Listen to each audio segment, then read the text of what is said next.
Salut, aujourd'hui je vais t'apprendre comment retoucher tes photos Instagram, mais avant toute chose, on va se faire un petit café.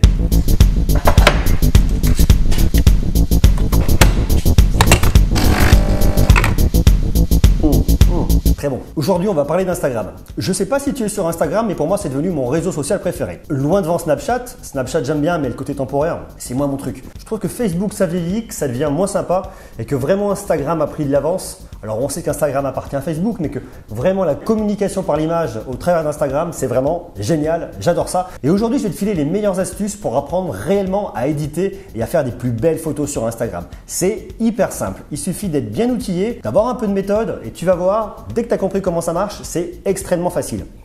Tiens, d'ailleurs, si tu regardes ça, c'est probablement que tu es sur Instagram. Je vais donc t'inviter à me suivre sur Instagram. Comme ça, au moins, on reste en contact. Instagram, tu le sais, c'est de la communication par l'image. C'est simple, là, je t'apprends rien, tu sais comment ça marche. La toute première chose à savoir sur Instagram, la toute première chose, avant même de commencer à vouloir éditer, c'est d'avoir une belle photo. Si tu n'as pas une belle photo, tu n'en feras absolument rien. Elle doit être impeccable. Si ta base, elle n'est pas bonne, tu pourras faire ce que tu veux, c'est pas de la magie. Les logiciels ne font pas de magie.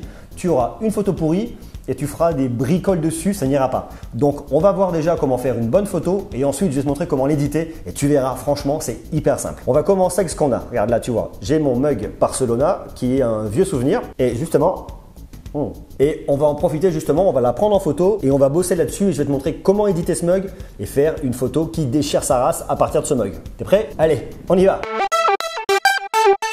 La toute première chose à faire, c'est faire une belle photo. Je vais positionner mon mug Barcelona ici, prends mon iPhone, on appuie dessus pour faire la netteté dessus. La luminosité, on peut la bouger légèrement, mais on recorrigera après, c'est pas la peine. Et une fois qu'on est OK, photo, et on a la photo dans la boîte. Et on va bosser là-dessus. Top! Donc on y va. Le principe, tu te mets sur ton iPhone, c'est hyper simple. Il y a deux applications à télécharger. La toute première, ça va être celle-là, Snapseed. Snapseed, je te la conseille pour faire de la retouche d'image, c'est hyper simple. Snapseed, en réalité, si tu veux, c'est un peu le Photoshop, mais de Google. Et tu peux aussi utiliser Photoshop Express directement. Si tu fais tes retouches, ça marche aussi très bien. Moi, ce que je te conseille fondamentalement, c'est Snapseed, qui est le logiciel qui est le plus simple. Alors, Snapseed, tu vas, hop, dans les moments, on va prendre le dernier mug qu'on a fait en photo. Et là, on va bosser directement là-dessus. Donc, on appuie là, on édite. On va commencer par faire les retouches. Alors, dans un premier temps, on va faire la luminosité. Tu balayes d'un côté ou de l'autre, tu vois, ça change ta luminosité. Non, alors attends, hop, luminosité. Là, on est sur la luminosité 0. Pas la peine de l'augmenter, c'est très lumineux. On peut même la baisser légèrement. Ensuite, tu appuies là et tu choisis contraste. Le contraste, c'est hyper important sur les réseaux sociaux parce que ça va apporter vraiment du punch à ta photo. Donc ton contraste, tu peux le booster un petit peu. Surtout que là, on a du rouge. Voilà, alors là, c'est un peu violent. Mais tu vois, regarde, déjà, ça nous apporte vraiment quelque chose. Ça fait ressortir un peu les couleurs sur le mug. Si tu te mets à 0, c'est un peu plus tout pâle. Là, tu le montes. Ça te fait remonter un peu les couleurs du mug.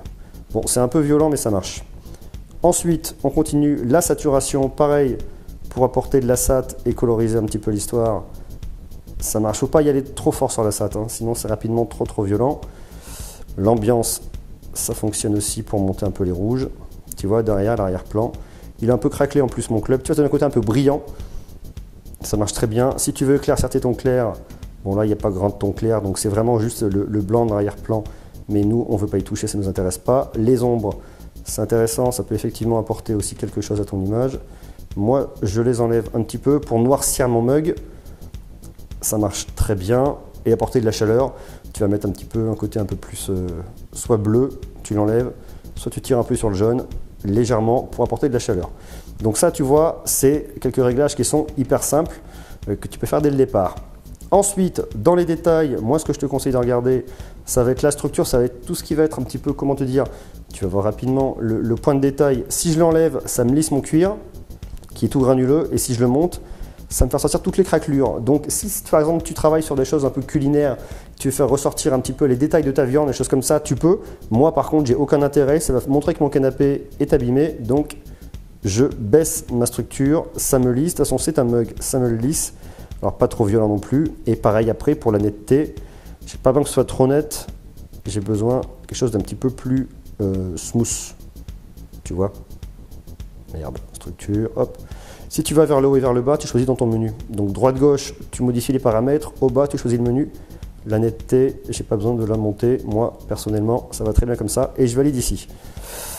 Ensuite, Recadrage, bon, tu peux recadrer hein, si tu veux cropper un peu ton image. Si j'estime qu'on voit un petit peu trop ici mon fauteuil, hop, hop, hop, hop, je me fais un faux carré. Surtout qu'Instagram c'est du carré, donc vraiment garder une proportion carrée. Voilà, joli mug. Ensuite, un truc qui est super sympa.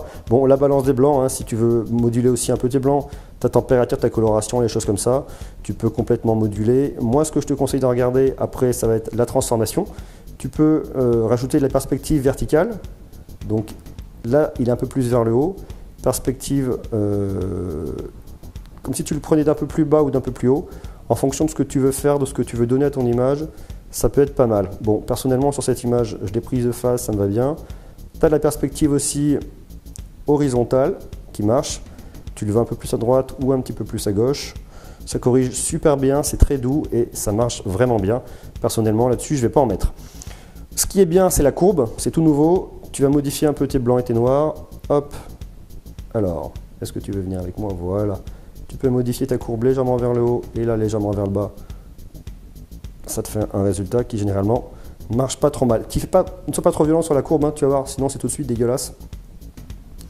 Tu te fais un truc très très léger et ça marche très bien. Le vignettage si tu le souhaites, voilà, tu peux faire pas mal de choses. Il y a différentes solutions, tu vois, sur cet outil-là qui est vraiment tout simplement extraordinaire. Ensuite, si tu veux, il y a des filtres hein, qui existent déjà, que tu peux utiliser.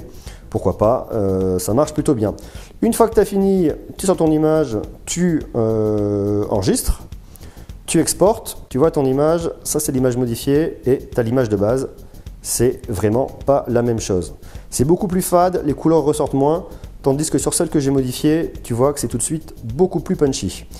Et tout de suite, forcément, sur Instagram, ça va attirer l'œil et les gens auront plus facilement tendance soit à liker, soit à cliquer dessus, à mettre un commentaire parce que ta photo elle est plus punchy. Maintenant, on va faire une dernière chose, on va utiliser un autre logiciel qui marche super bien et que je te conseille, qui apporte vraiment une touche artistique, c'est celui-là. Lens Distortion, ça c'est juste extraordinaire. On va reprendre notre photo, hop, qui a été modifiée, qui est celle-ci.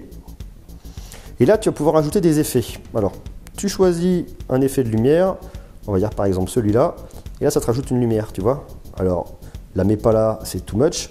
Par contre, tu peux effectivement l'agrandir et la diminuer, faire comme s'il y avait un effet de soleil directement sur ta photo, tu vois. Ça marche super bien. Bon, hop. Surtout que moi, là, la fenêtre, elle est plus de ce côté-là. Alors celui-là, il n'est pas extraordinaire, mais alors tu as plein de choses. Hein. Tu peux ajouter un petit côté artistique sur le dessus. Pareil, hop, on agrandit. Ça marche plutôt bien. Tu vois, ça apporte quelque chose à la photo, c'est très sympa. Il y en a plusieurs. Hein. Ça, c'est un peu plus chaud. Ça peut aussi marcher. Tu l'agrandis et tu le mets sur le côté. Ça va vraiment apporter un peu de la chaleur à ton image, surtout que nous, on est sur la thématique Barcelone, donc il faut du chaud. Après, tu vois, hein, tu as de la fumée, bon, ça c'est rapidement en coco, mais ça dépend ce que tu veux mettre comme ambiance. Hein. Si tu te fais un délire Halloween ou film d'horreur, tu peux rajouter ce genre de filtre. Comme si tu avais des petites taches sur ton appareil aussi. C'est vraiment sympa, on fait plein de choses avec ça. Hein. Après, tu peux acheter des filtres en plus. Je ne vois pas particulièrement l'intérêt, d'autant plus que ce que tu as de base. Pour l'utilisation sur Instagram, ça marche déjà très bien. Donc, moi, ce que je te conseille, c'est de prendre... Moi, je suis sur un truc chaud, donc je vais prendre quelque chose comme ça, un petit peu chaud. Je vais me le mettre sur le côté et voilà. Barcelona, un peu de soleil. Je l'ai augmenté, je le mets là, il ne faut pas que ce soit too much. Et tout de suite, ça apporte vraiment quelque chose. Et ensuite, tu cliques là, tu enregistres ton image, elle est enregistrée. Et tu retournes directement, hop, dans tes photos. Et là, tu peux regarder ta photo modifiée. Et si tu compares avec la première, c'est clair qu'il y a une grosse différence. La photo de base et maintenant la photo modifiée. Tu vois, ça n'a rien à voir. Alors là, je te l'ai fait sur une photo de mug toute conne, mais après, tu peux vraiment le faire sur ce que tu veux. Tu vois, au final, c'est hyper facile de faire des bonnes photos sur Instagram. Tu prends une bonne photo, fais-en plusieurs à la limite, comme ça, au moins, tu as un peu de recul, tu peux choisir la meilleure parmi toutes. Ensuite, tu choisis le logiciel que tu veux pour l'éditer. Ça peut être Photoshop, ça peut être Snapseed, comme tu veux. Ensuite, un coup de Lens Distortion pour vraiment apporter quelque chose, apporter une luminosité, apporter une lumière et vraiment ajouter un côté créatif. Tu exportes, tu la mets sur Instagram. Tu peux mettre un peu de vignette, corriger légèrement la luminosité. T'embête pas plus. Pas de filtre Instagram, rien. Tu l'envoies directement et tu auras une photo magnifique. Et après, si tu veux vraiment réussir sur Instagram, il faut vraiment que tu aies un compte Instagram qui soit cohérent. Il faut que ce soit vraiment cohérent et que tu parles toujours la même chose avec des mots-clés choisis. Et ça, on en reparlera une prochaine fois. C'est vraiment comme ça que tu pourras réussir.